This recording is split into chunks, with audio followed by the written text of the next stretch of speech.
Hello, hello, hello, everybody. I am Stephanie D. Sanders, and you already feel it. You see it.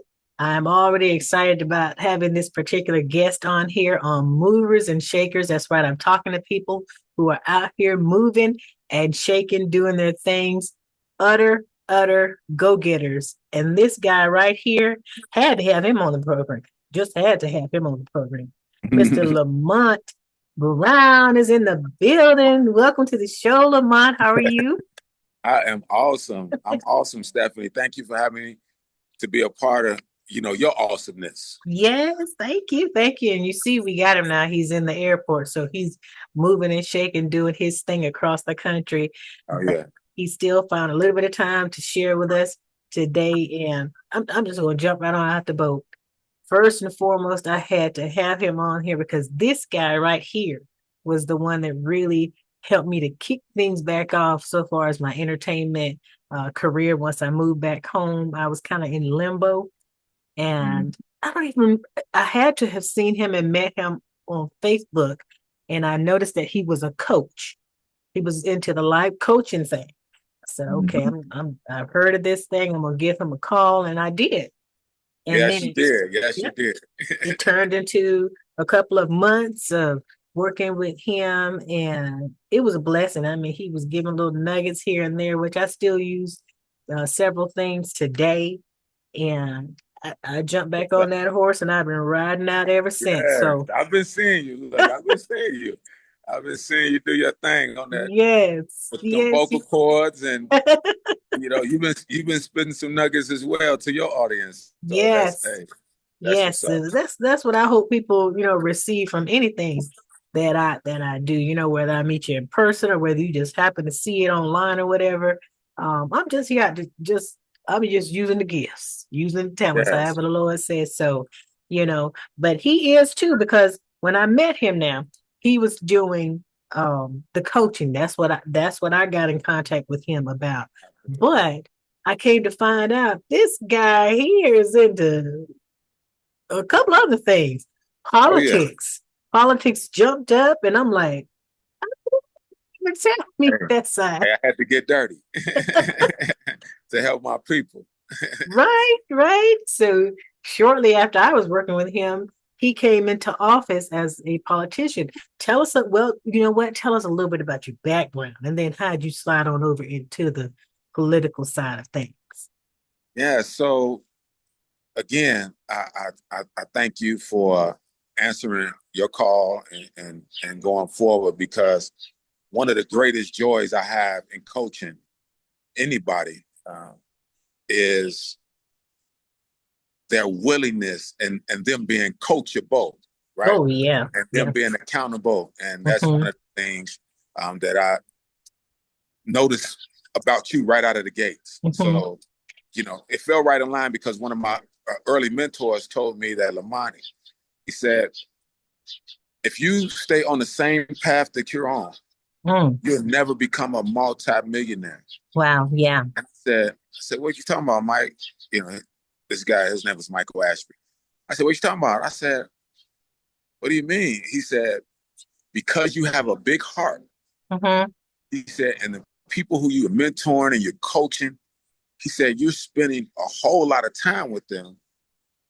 And the only problem is you want it, you want them to accomplish their dreams more than they want to accomplish their dreams. Wow. He said, you have to spend your valuable time with the right people Hmm. who want it for themselves. And, it, Yes. and that was hard, but I had to develop that discernment. I had to ask the right questions and not ignore their inconsistencies or their lack of coachability or their lack of accountability. Hmm. But you had those qualities out of the gates, and that's how I knew that you was going to be great. Yeah. If you stayed on that path, absolutely. Well, I So tell you. a little bit about me. So a lot of people who know me have known me for years, who grew up in Chicago in the Allgale Gardens projects, uh, and and the Harvey, Illinois suburb is right outside of Chicago. And I went from there to some of the other suburbs, right? but they would tell you today, they would have never thought I would be doing what I'm doing and all that I'm doing. And especially they would have never thought that I would have got involved with politics. Mm. And the only reason I got involved with politics was because my community activism was like at a all-time high. I had my radio Wow. show. Mm-hmm. I was seeing different things going on in our community with the violence, with the black on black crime. And at the time I was working at a barbershop Mm-hmm. before I, went on, me and my partner, Pastor Shanova Elston, rest in peace. We, became the owner of two barbershops in Illinois. And we heard a lot of the conversation about what's going on in our community as far as what was plaguing our communities. And it wasn't the violence that was plaguing our community. Dr. King said, violence is not what plague our community. It's the appalling silence of good people. And when Oh, we saw that firsthand with the conversations that was going on in our barbershop, the question that we was proposing to those people was, okay, we hear the problem, but what are you prepared to do? What are you prepared to do? wow. And the responses was overwhelming. And 97% of the responses was no response. So And no response is still a response. exactly. It wasn't a response that would lead to them being a part of the solution, but Mm-hmm. it was a response, right? Mm-hmm. So after I did work, with other folks that was in the community, diving in, really trying to turn our community around, not just with the violence, but economically speaking as well, because we were, economically committing economic suicide as well. So I said, I need to take it a little further. Mm-hmm. And because my church was in that community and people coming to our church looking for resources, I was directing them to a lot of the resources in our Harvey, Illinois community. Mm-hmm. And they were returning saying that there was nothing, that they wasn't getting any results. They wasn't getting the resources that they need, Mm-hmm. which provoked me to start attending the city council meetings a little bit more regularly. Uh-oh. And that's when I saw A need. a need, a great Mm-hmm. need, a Mm-hmm. great need. And I would just give one example. That the meeting that set it off was there were these light bulbs in the city that, go on the light poles, right? Mm-hmm. That was near the Metro train station in Chicago that a lot of people would take to work from the suburbs to downtown Chicago. Mm-hmm. And some of the residents was complaining because there were no light bulbs in that area. So when they would get off in the evening, it was a hub for stick ups. I mean, there were women getting stuck up, getting robbed. Mm-hmm. They said they didn't feel safe. They would actually, some of them would go 2 stops down to get off, park their car, inconveniently park their car 2 Further train stops down. down where it was well lit. Yes. So I listened to the city council, I listened to the mayor mainly say how the city could not afford the light bulbs. That was some new light bulbs that was being installed.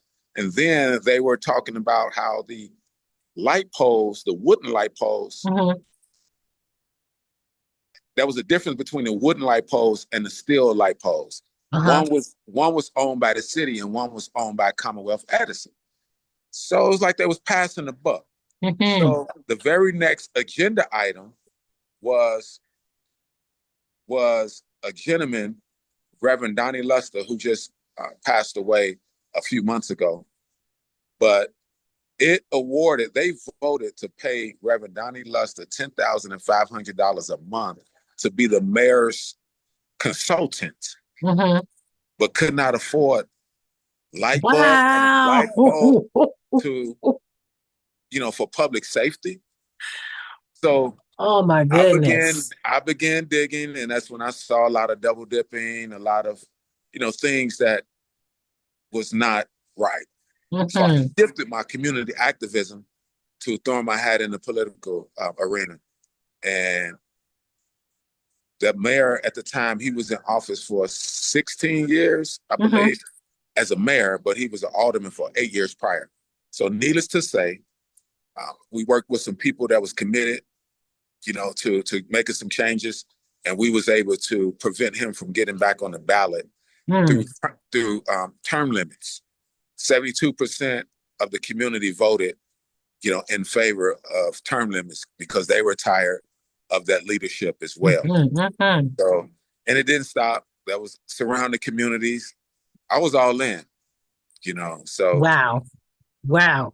I came from behind the barber chair into the community, as a community activist, and then into the city council to change, you know, uh, a lot of things, a lot of corrupt things that was Mm-hmm. going on in our community, you Mm-hmm. know, and that was just a snippet. I can dive in and talk about the over 100 untested rape kits that was sitting in the police department.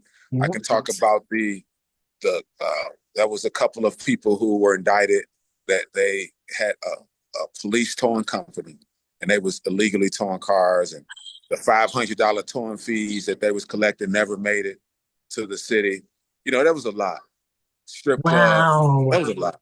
That was a lot. Strip So, clubs but with underage since girls. all of Yeah. that, how how have things changed? Have you still been working with them, or did you at So least accomplish most of the things that you wanted to while you were there in that realm? yeah, my I believe what my God given assignment was to end the current that at the time that administration. Mm-hmm. Okay, I so see. once that Mm-hmm. was done, I did a little work afterwards. I helped the current mayor, Mayor and Christopher Clark. He was actually sitting on the board with me. He was one of the aldermen who was with me, one of the Mm-hmm.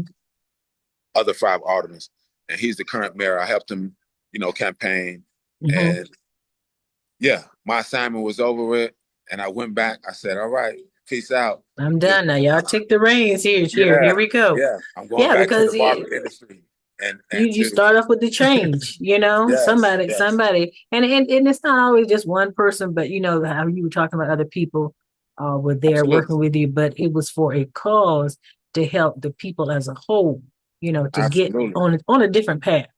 Because without absolutely. without some change, I mean, who wants to stay the same? Yeah, You my know. guy Mahatma Gandhi said, we must become the change we wish to see in this world. Yes. We can Ooh, talk about it. absolutely. We can talk about the problems, Yes. but if we're not going to be a part of the change, what are we doing? We're just talking about it. Yes, yes. I put We're just that talking little about it. post out there. I don't know when that popped up on me, and I put that same post out there another time, Yeah, about being that change that we actually want to see in other people. yeah, Wow, wow, wow. absolutely. So And then, go ahead. just playing connect the dots. Prior to my community activism, I was doing a lot of motivational speaking, Mm-hmm. and I was actually from a distance inspired by Les Brown story. Les Brown is one of the top He's motivational top. speakers Yeah, in just the a world. class act. Yeah, Just yeah. I became his barber, and I was cutting his hair, and he began to tell me his story as well. And he was involved in politics as well. And I was Wow. like, oh, okay. He used his voice. He used his Mm-hmm. Use your oratory skills. platform. Yes, Absolutely. yes. So I said, I'm gonna consider that. Uh-huh. And that was a local politician named Eric Patterson. Mm-hmm. He was doing some things in the community, and I knew him from we was on the same little league baseball team, and one thing led to another. I saw his commitment. He had some health challenges with his kidney. Uh, I tested. I was a match. I actually donated my kidney to him. Um, Wow. 2009. To finish, uh, so he can finish his work. And he actually ran for mayor prior to me running for alderman. Mm-hmm. And I had an opportunity to work on his mayoral campaign. And that's why I learned the nuts and bolts of the political arena through Arena. Eric Patterson. Yeah. He Wow. was working with the Park District and doing some wonderful things. And they actually end up naming him. naming a park after him in Harvey as well. Hmm. How do you think that the political side of things helped you to transition over more into the business aspect when you say that you all started businesses and then you were doing your coaching and your entrepreneurship thing at the same time? How did that kind of help you transition more into more coaching, more entrepreneurial type things? Tremendously, tremendously, because they help me understand the processes of things, because everything is connected to politics. I don't care if you don't want to Wow. go to a city council meeting, you Wow. should, because especially those, in my opinion, 90 something percent of politicians are corrupt, right? And they depend on your absenteeism to continue to To do what they keep do. things afloat. They Because if keep you're them not going to hold afloat. them accountable, those judges that want you to support them, I mean, those attorneys that's running for judge that want you to support them, if you don't show up in a courtroom and hold them accountable to those bullet points that they said that they were going to do, like I did, I was popping up in a courtroom, shirt and Mm. tie. You know, they calling me to the bench, like asking me, like, do you have someone here that you're supporting that's on the call today? No, I'm just here to make sure you said you was going to do what you said. And then there were times where I did know individuals that was in a courtroom, whether it's Hmm. family court, criminal court, you know, and that's what it takes. But if you're absent, you can't hold them accountable. So I learned the processes of things, and even the barber industry, the licensed beauty professional industry.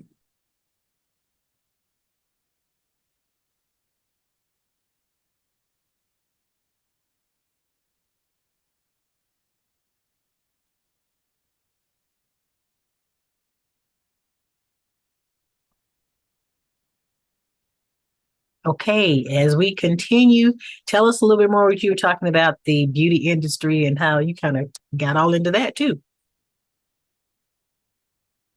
Yeah, so politics, everything is connected to politics. Hmm. The beauty industry, the the McDonald's down the street, because taxes, everything affects you know every business and every person, right? Hmm. So I learned that even in the beauty and barber industry, there's legislation, that's harmful legislation that that that's normally passed, and there's some healthy legislation that's passed. But if we don't have Hmm. eyes and ears on it, we can't protect the industry. So knowing the processes of things helped me to share and educate, even the barber industry. You know, but I tell you, the life coaching transition to the barber coaching, because I began to sync Mix the two. and sync up everything that I was doing. Yeah, writing a book, my next book I wrote for the barber industry, right? And it just transcended into some great things. Uh, and what I like about it is I'm able to help so many people. Hmm. Like I'm right now, I'm headed to Chicago, but this is what, the middle of March. Hmm. In February, I was teaching a class uh, at a hair and trade show in Anaheim, California. Then the next week after that, I was in San Diego, California, teaching the class. Promoting the barber coaching business. I'm so used to teaching the class. This year, I stand to be corrected. When I was in Anaheim, I was promoting my barber coaching business. I didn't teach this year in Hmm. Anaheim, but nevertheless, I was in San Diego. The next day, I was in El Paso, you know, and then I'm back in Arizona. Now I'm here in Chicago, doing what I do, doing what I love Doing to what do, you love to helping do. barbers, yeah, helping barbers and cosmetologists, licensed beauty professionals take their game to a whole nother Whole level, nother level. you Because know. this is the no, America's barber coach. If Absolutely. you did not know, this is what he is. Yes, yes, absolutely. And we want to make sure now you let the people know what you're doing with that. So how can they reach you for you to come through and Yeah, teach at their facilities? Because there's a whole lot of places you haven't touched yet. Central Florida, I'm probably sure. absolutely. So yeah. Let them Yes, know. Let them absolutely. know They can how they reach can me reach on my you. website at americasbarbercoach.com. Mm-hmm. Yeah, they can meet me. I AmericasBarberCoach.com. mean, they can get all my contact information. I'm all over social media, so you just hashtag America's Barber Coach your family, or you can go to my website, americasbarbercoach.com. Okay. You know, that they will soon see that, you know, if they want to be successful, they can follow behind and with someone who's making some things happen, that's moving and shaking. There you go. There you go, Mr. Lamont Brown.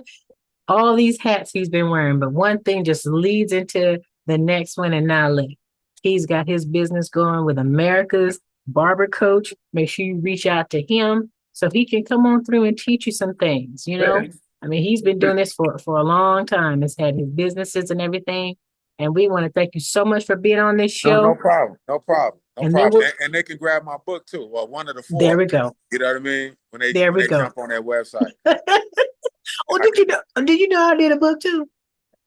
yes.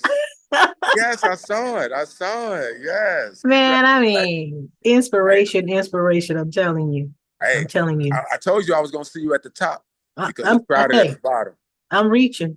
I'm reaching. Yes. I am reaching. I am definitely reaching. And I thank you so much for all you did for me, Dan, to coach me along the way. And we thank you for being on this program here today. And you guys go out there, get the book, connect with him, let him come and train you business Right. and in the craft. And we will see you the next time on Movers and Shakers. I'm Stephanie D. Sanders for Lamont Brown. Peace. We are out.